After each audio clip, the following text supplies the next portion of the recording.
Hola, ¿qué tal? Bienvenidos a otra cápsula de Didelab. Mi nombre es Claudia Benumea y el día de hoy vamos a abordar un tema muy importante porque compete a nuestra sociedad. El tema es redes sociales en la educación. Para muchos de nosotros, las redes sociales es parte de nuestra comunicación cotidiana. Contamos con cuentas en Facebook, en Instagram, en WhatsApp y en otras muchas redes. Sin embargo, surge una disyuntiva cuando tratamos de utilizarlas para el ámbito de la educación. En este video justamente abordaremos esto. Y para comenzar, es necesario que nos preguntemos, ¿por qué usamos redes sociales y qué son? La primera pregunta tiene que ver con la sociedad de la información. Lo cierto es que los científicos han nombrado a esta era como la sociedad de la información porque precisamente existen múltiples interacciones que se han dinamizado de manera exponencial y que hacen que la información que tenemos sea imposible de contener a través de los o de administrar a través de los canales que ya conocemos.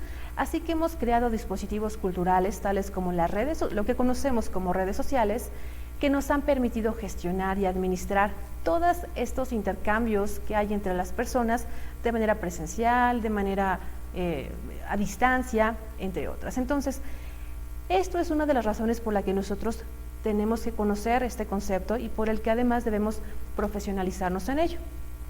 El estar en esta sociedad de información con toda esta cantidad que hemos dicho nos lleva a plantear la necesidad de potenciar el aprendizaje, pero el aprendizaje para el aprendizaje. E inclusive en la UNESCO se habla de esta idea del aprender para la vida, el aprender a lo largo de la vida y que justamente nos lleva a hacer uso de estos dispositivos culturales que hemos creado. Esa es, digámoslo así, una de las primeras razones por la que debemos acercarnos a las redes sociales. Y la segunda, bueno, porque decíamos, estos dispositivos culturales están a la mano de nuestros estudiantes, de la sociedad en general. De acuerdo a las últimas encuestas realizadas por la Asociación de Internet MX y Hootsuite, en la actualidad cerca del 80 y 90% de la población cuenta con dispositivos electrónicos y con alguna red social, entre las que destacan, por supuesto, son Instagram, WhatsApp y Facebook, las que hemos mencionado. Nosotros las conocemos como redes sociales, aunque en sí mismos son plataformas que facilitan la interacción. Es decir, las redes sociales en sí mismas han existido a lo largo de toda la historia y tienen que ver con las interacciones que tenemos con otros individuos, las formas en que nos agrupamos, nos asociamos. Sin embargo, reitero, por esta gran cantidad de información que se ha potenciado es que esas plataformas nos permiten acceder a ello. Y bueno, efectivamente utilizamos este término que de manera coloquial aplicamos para todas las plataformas y bueno, les decimos redes sociales. Respecto a estas redes sociales tenemos distintos tipos. Tenemos aquellas redes horizontales o generalistas, es decir, que no tienen alguna particularidad, que cualquier persona puede acceder a ella con cualquier fin, comunicativo, recreativo, cultural, de aprendizaje. Por supuesto, entre estas redes se encuentran las que hemos mencionado, Facebook, WhatsApp, anteriormente Google+, entre otras. Y tenemos también las redes verticales o especializadas. Uno de los ejemplos más concretos que tenemos, por supuesto, es LinkedIn. Existen tantas redes sociales como ámbitos de interacción. Algunas son tan especializadas que, por supuesto, sería imposible nombrar todas. Lo cierto es que cada gremio va conociendo la red social que tiene que ver con su quehacer. Por ahora nos interesa hablar de estas redes horizontales o generalistas. Y bueno, cuando hablamos de la educación, insisto, para redes sociales hay una serie de disyuntivas que particularmente aquellos que estamos en el ámbito docente, pues nos cuestionamos. Por una parte, tenemos tantas dudas, usar redes sociales o no. Reitero, muchos de nosotros contamos con redes sociales en el ámbito personal y cada uno decide si comparte información en ellas o no. Pero cuando pensamos en nuestros estudiantes, algunos tenemos posturas, por ejemplo, el tratar de poner una barrera con ellos porque creemos que tenemos que separar lo privado y lo que es común a la educación. Algunos otros docentes prefieren incluir a sus estudiantes en las redes sociales. Lo cierto es que no hay respuestas. Cada caso es diferente y cada docente toma la determinación sobre cómo utiliza las redes sociales dependiendo de sus contextos, de sus necesidades, de los recursos con los que cuenta, entre muchas otras razones. Pero además de esta disyuntiva, hay otras que nos hacen cuestionar su uso. Por ejemplo, tenemos la idea o el estereotipo de que las redes sociales pueden mejorar la comunicación. Lo cierto es que hay posturas enfrentadas. Como bien, pueden mejorar la comunicación porque permiten este mayor intercambio de información de manera no sincrónica, como también la pueden entorpecer. Por ejemplo, cuando estamos en escenarios presenciales y tenemos estudiantes que utilizan las redes sociales y quizá salen del ámbito de la clase. Entonces puede tener ambos polos, depende mucho de la forma en que planeamos su uso, el que sea en beneficio de nuestra clase. Otro estereotipo común es que las redes sociales atraen principalmente a la gente joven. Esto efectivamente, hay métricas que nos dejan ver que cada vez hay una población de mayor edad que accede a las redes sociales y que da usos muy particulares para ellas, y hay generaciones de todo tipo, desde profesionales que se encuentran en la brecha generacional de 40 a 50 años hasta personas de 60 y 70 que cada vez se acercan más. Otro estereotipo es qué tantos beneficios trae la sociedad y qué tantos beneficios trae la clase, es decir, si es un factor de interrupción del aprendizaje o si lo puede favorecer. Algunos otros se cuestionan sobre si las redes sociales serán una moda pasajera y en algún momento alguna otra invención, algún otro descubrimiento podrá reemplazarlas. También existen disyuntivas sobre los peligros que puede traer a los jóvenes, y es que lo cierto es que hay un problema de seguridad y muchas veces creemos que tiene que ver con la red social, pero probablemente esa es una de las razones por la que tenemos que aprender sobre las redes para informar y dotar de seguridad a los jóvenes al momento de utilizarlas. Por otra parte, podemos cuestionarnos si podemos aprender las redes sociales de manera imitativa, es decir, adquirir el conocimiento sobre las mismas, o bien si será necesario aprender sobre ellas, y creo que eso es parte de lo que estaremos tratando a lo largo del video. Y esto pues nos lleva a discutir su sentido del aprendizaje. Como mencionaba, estas son algunas disyuntivas que tenemos al utilizar las redes, y reitero, no hay respuestas para ellas. Lo importante es que cada uno de los docentes discuta y reflexione sobre lo que aplica para su caso en particular, y además ese docente podrá tomar distintas decisiones a lo largo de su vida académica. Además de esto tendremos algunas consideraciones iniciales. Para aquellos docentes que optemos por utilizar redes sociales, sí creemos que es necesario profesionalizarnos y aprender sobre su uso. Aquello que aprendemos en la cotidianeidad suele ser más aplicable a nuestro ámbito personal, pero cuando hablamos de la educación sí hay que hacerlo por estas consideraciones. La primera tiene que ver con que las redes sociales son un mundo de aprendizajes culturales. Hemos dicho que las redes son dispositivos culturales. ¿Por qué? Porque tienen un lenguaje muy particular. El lenguaje no depende de una decisión de alguien en concreto. Sabemos que hay fenómenos globales, masificados, que tendemos a nombrar como virales, y que efectivamente nos llevan a adoptar nuevos términos, a adoptar inclusive frases de otros idiomas. Y bueno, su uso tiene razones muy específicas. Si nosotros tratamos de ingresar a las redes sociales y ocupamos algún término coloquial cuyo contexto cultural desconocemos, corremos el riesgo de crear una situación en la que se malinterpreta la información. Entonces hay que tener cuidado con esto. Segundo, las dinámicas. Hay tantos elementos de las redes sociales, algunas tienen la posibilidad de publicar información, compartir imágenes, compartir estados, etcétera. Si nosotros no conocemos cuáles son las implicaciones de cada una de ellas, nuevamente podríamos generar escenarios donde haya interrupciones o disrupciones en la comunicación. Entonces habrá que saber a qué se refiere cada cosa y cómo utilizarla. Siguiente, tendencias. Las tendencias tienen que ver no solamente con compartir información o imágenes, sino inclusive el movimiento de los jóvenes dentro de las distintas plataformas. Por ejemplo, bueno, todos sabemos que la red social Google Más desapareció el año pasado, me escapa por ahora la fecha, pero lo mismo sucedió con Messenger. Entonces, si ocupamos plataformas que están fuera de tendencia, pues probablemente nuestros resultados académicos no sean los mejores. Y bueno, tenemos que estar al tanto de cómo se dan los procesos de aprendizaje ahí y qué fenómenos ocurren en los mismos. Por ejemplo, los fenómenos de violencia en el lenguaje, los fenómenos de cambio de escritura en las redes sociales. Entonces, estas son consideraciones iniciales. Las siguientes consideraciones iniciales tienen que ver con la seguridad y privacidad. Cualquier docente que intente trabajar con una red social deberá estar consciente de estas opciones avanzadas respecto a la configuración de un grupo, de una comunidad, de aquello que ellos decidan una página. ¿Por qué? Bueno, porque efectivamente hay muchos riesgos de seguridad para los jóvenes. Y por otra parte, porque las dinámicas de una clase no están supeditadas a la comunicación interpersonal. Es decir, si yo decido utilizar un grupo de trabajo en Facebook, probablemente debo de verificar quién puede participar, cuándo puede participar. Lo mismo en WhatsApp. Si yo modero un grupo, probablemente, y tengo, no sé, 50 alumnos, quizá lo ideal será que yo permita que solo el administrador pueda enviar información, o bien que yo establezca las reglas del grupo previo al trabajo dentro de un grupo, de una clase en concreto.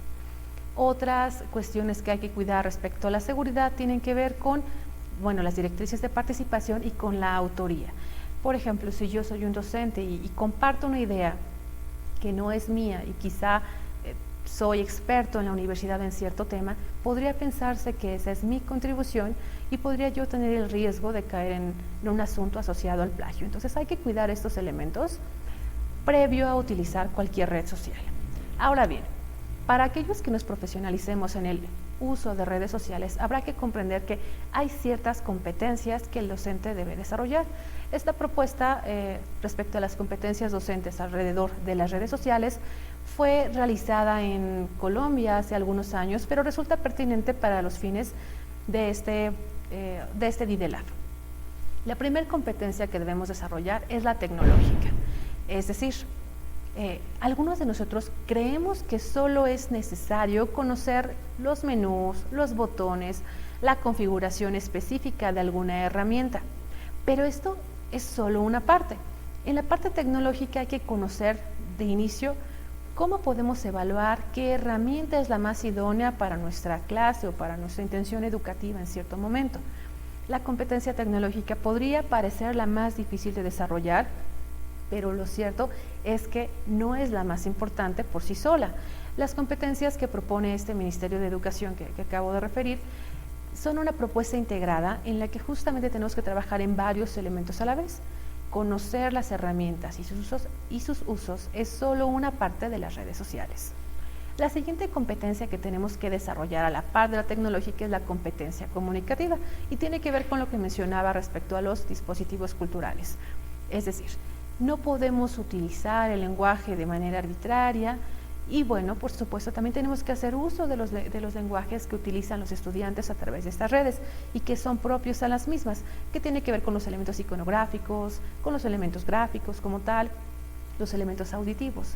Hay que cuidar esos canales y por supuesto hay que revisar la forma en que se publica la información. Una tercera competencia a desarrollar es la pedagógica. No serviría de nada ser un experto en redes sociales en el ámbito de educación si no integramos esta competencia con la parte pedagógica, es decir, ¿cuándo voy a usar esta herramienta? ¿En qué intervención? ¿En qué momentos? ¿Con qué fines? ¿Qué la va a enriquecer? Etcétera. Eso es parte de lo que debemos desarrollar y en los cursos de redes sociales justamente intentamos revisar esta parte. No solamente se trabaja con las plataformas en sí mismos, sino con las formas en que se puede integrar en cada una de nuestras unidades de aprendizaje. La siguiente competencia que debemos de conocer es la de gestión. ¿Cómo vamos a administrar los procesos? ¿Cómo vamos a evaluar?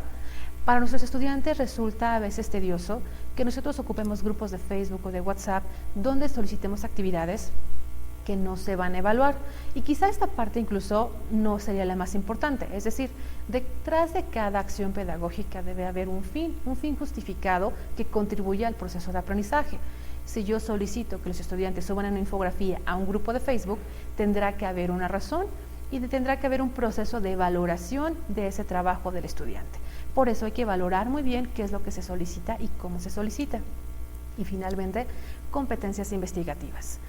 Las redes sociales, como decíamos, tienen varios peligros. Uno de ellos es el no distinguir la información relevante de la no relevante, la información falsa, la información parcialmente falsa, parcialmente verdadera, la información que son opiniones, que son hechos. Es decir, tenemos que estar preparados para comprender y analizar la información y eso es algo que debemos transmitir a través de los grupos o de las páginas que creemos a través de nuestras redes sociales. Una vez dicho lo anterior, podemos entonces decir o proponer cómo usar las redes sociales. Y bueno, para hacer esto, la idea será que reflexionemos un poco. Cuando nosotros elegimos una plataforma, habrá que preguntarnos, ¿Cómo se lograrán los objetivos de aprendizaje? Por ejemplo, si yo utilizo un grupo de WhatsApp, ¿cuál es la intención de utilizar un grupo de WhatsApp? Probablemente soy tutor y quiero enviar información, o probablemente intento complementar algún tema, o quisiera expandir las ideas que se trataron en una clase y quiero propiciar la reflexión. Entonces habrá que cuidar mucho estas razones para usarla. Siguiente, ¿cómo se presentarán los contenidos? Lo cierto es que si utilizamos redes sociales para publicar información, no sé, probablemente un escrito de 6 párrafos en prosa, sin ninguna imagen, sin ninguna pregunta, probablemente estamos replicando un modelo tradicional en el que estamos solo ocupando la plataforma para copiar información. Probablemente es idóneo que nosotros tengamos una variedad de elementos que propicien la interactividad dentro de la plataforma que hemos elegido para el trabajo. Por eso hay que cuestionarnos cómo vamos a presentar los contenidos. Usar un grupo de WhatsApp, entonces, o un grupo de Facebook, resulta un trabajo que requiere mucha planeación y mucho trabajo previo a su ejecución. No podemos improvisar. ¿Qué pasa cuando improvisamos y no tenemos en cuenta estas preguntas? Bueno, lo que sucede es que empleamos grupos que no tienen éxito y podemos escuchar comentarios como, ay no, ocupé una red social y los estudiantes no hicieron nada, tuve muy mala experiencia con ello. Este resultado suele ser más, insisto, debido a la falta de planeación que debido a las posibilidades que ofrece la red social. Entonces hay que cuidar esto. Otra cuestión a cuidar es qué tipo de actividades darán pie al trabajo colaborativo y cuáles al trabajo individual.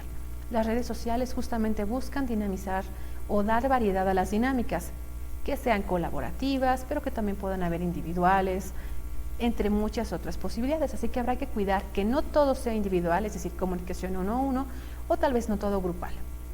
Y bueno, por otra parte, ¿cómo se establecerán los criterios de evaluación del proceso? Como decíamos, si yo voy a solicitar que se comente un video, bueno, ¿qué parámetros hay? Si yo voy a solicitar que los estudiantes participen comentando una noticia, ¿cómo revisaré eso? No se trata de solicitar actividades por solicitarlas. Respecto a las sugerencias, respecto al uso de las redes sociales, por supuesto, habrá que especificar el contexto en el que se debe realizar la actividad. Ya lo decíamos, el tipo de red, el tipo de plataforma que se utiliza, el recurso de la plataforma que se utiliza. No será lo mismo un grupo que una página. Indicar los diferentes recursos que podrán usar los estudiantes en la ejecución, si ellos pueden crear infografías, si podrán proyectar videos, si podrán publicar inclusive memes, si podrán escribir. ¿Cuáles son las modalidades de participación? Tendrán que participar uno a uno, todos a la vez, hay horarios, hay fechas. Si esto queda libre, parecería que entonces el docente ocupa la red social solo para mandar avisos oportunos y quizá no estaríamos integrando la red social como parte de un proceso educativo. Las conductas esperadas. ¿Qué espero que hagan los estudiantes? Parece obvio que esperamos que se conduzcan con respeto, principalmente. Pero si nosotros no establecemos qué entendemos por respeto, ¿qué significa eso? Por ejemplo, para un grupo de WhatsApp, imaginemos que el profesor no configuró y no administró la comunidad para que solo él pueda publicar y los administradores que él ha elegido. Imaginen que un estudiante manda un mensaje tipo cadena a las 2 de la mañana. Esta es una conducta que no se esperaría, pero si el moderador del grupo, que es el docente, no lo mencionó, no lo especificó, entonces no sería culpa del estudiante que ha participado. Aunque bueno, por supuesto, habrá que también trabajar un poco en una alfabetización sobre cómo utilizar las redes sociales para evitar estas cosas. Y bueno, ¿cuáles son los criterios nuevamente para valorar la actividad?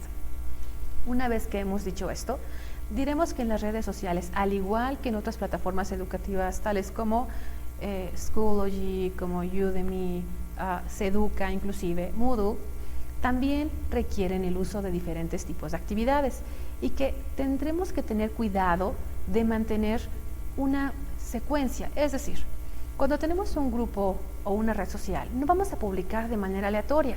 Como dijimos, hay que utilizar procesos planificados. Por ejemplo, si mi programa tiene 4 unidades, probablemente yo tenga 2 intervenciones en la unidad 1 y cada intervención tendrá que mantener su estructura de apertura, desarrollo y cierre. ¿Qué pasa si no lo hacemos? nuevamente, la propuesta parece improvisada y de alguna manera no lograríamos fomentar la comunicación ni mejorar la motivación de nuestros estudiantes al usar la plataforma. Lo que veremos es una deserción de los alumnos en el grupo o una falta de participación de los mismos. Y reitero, los grupos, las redes sociales requieren un arduo trabajo de los profesores para poder avanzar, para poder tener un buen desempeño. Algunas de las actividades a utilizar, al igual que en otros cursos se ha mencionado, tienen que ver con las de apertura, por ejemplo, a través de preguntas detonadoras, por ejemplo, una nube de palabras, a través de audios que despierten la curiosidad de los estudiantes o videos cortos que los preparen para discutir un tema. Actividades de desarrollo donde pueden tener juegos, textos que inclusive podemos compartir de algunas otras redes, entre otras cosas. Podríamos agregar también organizadores gráficos, nuevamente videos, audios, toda clase de imágenes. Y por supuesto actividades de cierre. Probablemente queremos completar algo a través de un vínculo con información adicional, o nuevamente un juego, alguna pequeña discusión, comentarios sobre cómo se sienten los estudiantes con su desempeño. Entonces hay que cuidar todo esto y hacer utilizar una gama amplia respecto a las actividades que los estudiantes, y que los docentes podemos ocupar dentro de la red social. Y bueno, además de mantener actividades de apertura, desarrollo y cierre, tenemos que tener un balance dentro de nuestros grupos respecto a lo reactivo y lo proactivo. ¿Qué es lo reactivo? Cuando nosotros vemos a un estudiante dentro de una red social, probablemente suele estar pasa mucho tiempo leyendo, lee y se desplaza la pantalla de manera rápida, va rápido. Este es un proceso reactivo, solamente está reaccionando a través de un like, a través de un me gusta, me encanta, entre algunos otros iconos que algunas herramientas tienen, o bien en algunos casos escribe algunos comentarios que no siempre aportan algo, a veces etiquetan personas. Estos procesos son reactivos. ¿Por qué? Porque no permiten realmente movilizar la cognición en un nivel avanzado. Si nuestra propuesta de un grupo o una red social consiste en que vean una imagen y le den me gusta, probablemente nos estamos quedando en este plano de la reactividad y esto en definitiva no potencia el aprendizaje dentro de nuestros escenarios de trabajo. ¿Qué buscamos? La interactividad y la proactividad. Reitero, la reactividad no es mala, pero probablemente habrá que cuidar que no todo el tiempo reaccionemos. ¿Qué es la interactividad? La interactividad es cuando ellos pueden establecer una comunicación con la imagen, con el video, con el autor detrás de esa imagen y de ese video. Por eso es que los juegos a veces potencian esa interactividad, pero también queremos proactividad. ¿Qué significa esto? Cuando mencionaba que es necesario alfabetizar a nuestros estudiantes para el uso de redes sociales, significa que debemos de trabajar en las formas en que ellos establecen la comunicación. Ellos no pueden solo consumir infografías, tienen que producir infografías. No solo consumen videos, tienen que producir videos siguiendo, por supuesto, códigos éticos, cuidando la autoría de la información, cuidando el uso de imágenes.